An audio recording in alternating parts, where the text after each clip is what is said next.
Hello friends, welcome to daily current affairs in 1 minute. 1,75,000 ભારતીય હજ યાત્રીઓ હજ યાત્રા માટે મક્કા અને મદીના પહોંચ્યા છે. ભારત સરકારે તેમના માટે ખાસ વ્યવસ્થા કરી છે અને સુવિધા ઉપલબ્ધ કરાવી છે. મધ્યપ્રદેશની અંદર મુખ્યમંત્રી ડોક્ટર મોહન યાદવના નેતૃત્વમાં ભાજપ સરકારે 180 દિવસ પૂર્ણ કર્યા. તેમણે ભોપાલથી પીએમ શ્રી પ્રવાસન હવાઈ સેવાનો પ્રારંભ કર્યો હતો.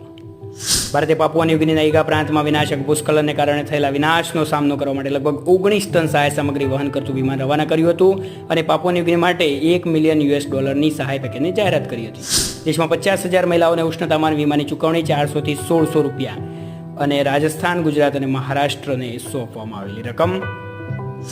આંતરરાષ્ટ્રીય યોગ દિવસ પહેલા દુબઈમાં woman health empowerment with Ayush વિષય પર પેનલ ચર્ચાનું આયોજન.